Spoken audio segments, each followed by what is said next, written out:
They responded well. I've never seen that before, where coach just sprung that on them on a Sunday, and they went out there and had probably one of their better practices ever in pad. So they have responded up to this point. But it's still a process, right? And the tell will be when the clock reads 0 Friday night. So what was that Sunday practice like? What kind of practice were we talking about? It was just a lot of competition and a lot of physicality, and coach laid it out with a clear view of how this place is supposed to play. How we're supposed to play on the grass under the lights, and so we went out there and made sure that they knew how to do that. So, it was just a physical practice. Coach Matt Rule said yesterday, the defense has to learn that we're a defensive football team. Yep. Well, how do you interpret that? What do you think that means to you and the players? It means exactly that. I mean, we have to do our job, right? We're 1/3 of the team, so if we don't stop them on defense, then we got no chance. I mean, we got zero chance, and so that just was not good enough. That was ridiculous. So as we go through this process, and they see and they understand, and coach having those expectations on us on that side of the ball, then we need to live up to it. So simultaneously, you pointed out that the longest play is 29 yards, which is that's pretty good. When you say it wasn't good enough, what were the things that you're like, there's the area where we didn't play up to the standard that we had at the previous 4 games? Yeah, I think the execution, and then the going out there on the grass and playing with our hair on fire. Those were the 2 things that showed up the most. You say on that 29-yarder, we didn't even have a guy. We didn't have a guy do the right thing. He went the completely wrong way, and no coincidence, it goes right there. So, and that's just one of the plays that we're giving up. But probably more so, about the execution is the manner of which we didn't play with our hair on fire, and that's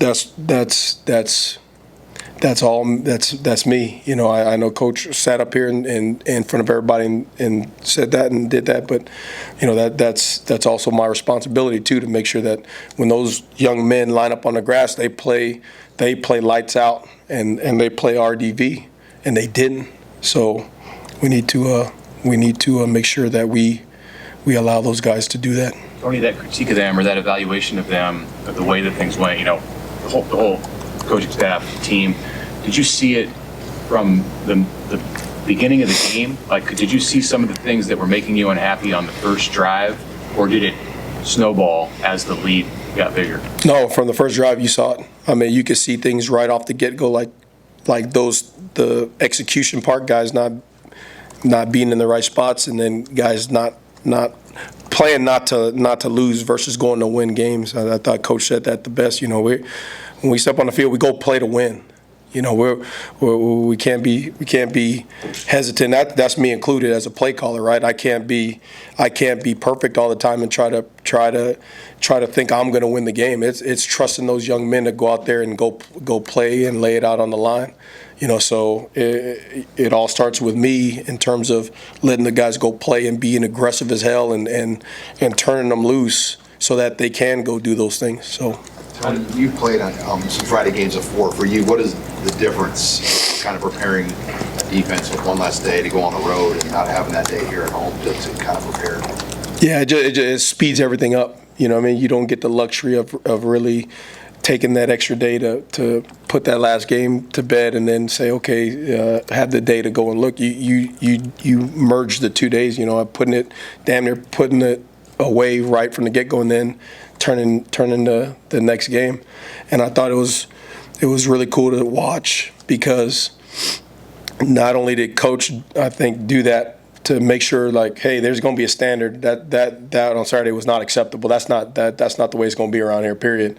But also in the sense of, like, going out there and doing those things, like, brought us back to making sure we take care of what we need to take care of, because that's it, right? I mean, that offense, defense, special teams, we got to do what we do. We got to play to our standards, and I said it last week, regardless of who the hell the opponent is, we got to do things a certain way to give ourselves a chance to win.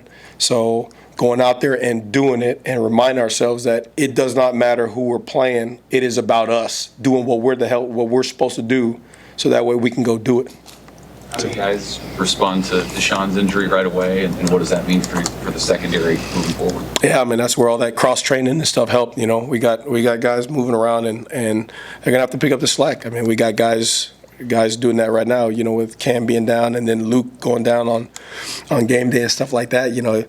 All those reps now that the guys took early on, they're starting to show up and help, so you don't have that much of a drop-off, but it's still continuing. Now we got those guys who are taking some of those backup reps, now they're getting the bulk of them, and now you got new guys starting to go in there and getting those other backup reps. So we just got to keep on doing that and making sure that we trust the guys, that they're going to learn it, that they're going to execute on the grass. How did Lyman Brett's play? Lyman played 43 snaps and Brett played 37. Yeah, I'm going to say that as a whole defense. There wasn't one guy you could say played their tails off. Period. We just didn't get it done. Coach, myself, nobody. So I can't say that anyone. How did those guys play? Because nobody went in there and played the way we're supposed to play. Is that a good learning experience for those two? I think that's the most either one that played. Yeah, I mean, in terms of game reps, yeah, that's the most game reps, that they got, and you can see, because again, you never know what a guy's going to do until he actually goes in the game against somebody he'd never seen before, and they're running plays that they've never seen before. So it was good to get them those game reps, but the reps that they were in were not good enough. I think Principal got maybe in camp a little bit. You see him starting to get his feet under him. He's working at that jack spot now this week. Yeah, a lot of guys, and he's awarded himself that by continuing to do the things the right way, going up there and meeting more with coach and coming on the grass and being able to execute. He's one on Sunday that had probably one of his best practices, And so whenever guys respond the right way, now that just gives you a chance to go out there and actually do it when the lights are on, right? So he's responded the right way up to this point. So we just got to get him on the field and then turn him loose. What is it about DeAndre Barnes? I mean, he pops up on the depth chart at least. That's kind of put him in position to be in the mix at least. Yeah, same thing. Coach Coop, looking at it and cross training and getting guys ready. There were some guys who kind of flashed early on a little bit more than others, and he was one of them. He's smart and he's physically gifted. So now it just comes down to him learning what to do and then getting him in enough practice reps and stuff so he can just be more instinctual versus right now, sometimes those guys' head is spinning when they haven't taken any reps, and all of a sudden you're going up against the one offense or going up against another team. Everything is thinking versus instinctual. So we got to get him to a point where he's instinctive. Tony, what needs to change for the pass rush to get home again after these last 2 weeks where you weren't able to get to the quarterback? Yeah, I think again that comes back on me, right? Being aggressive. You look at the games prior, and we're really aggressive up there. The La Tech game, we kind of figured that they weren't going to just let you run back there, right? They were real quick throws and, doing certain things that you like, okay, they're not going to let you run back there and hit the quarterback. But this game, we had some chances too. We just didn't hold up, whether it was we had chances to hit them and the coverage broke down, or whether the coverage was great and we didn't get off of blocks. So that's just me in the play calling, being aggressive and letting the guys loose, and then the preparation during the week, making sure the guys know what to do, and again, it comes back to making sure their mindset's correct, right? You got to play, right? You got to get on the grass and play ball, okay? And that's the most disappointing thing, you're looking at it as a coach. Like, you go back and look at, like, what did I do wrong? So that way those guys can go, because they do everything that's asked, right? I mean, they came in on Sunday and had a really good practice, and so they're gonna go and do it. So now, one, we gotta do our part, make sure they know what the hell to do so they can go do it, and then demand that of them, make sure that they understand. Again, I said this before, and I know Coach, this is from coaches, like, there is a way you're going to play football in Nebraska, okay? And that was not good enough on Saturday, period. So we got to get it fixed. Thanks. Thank you.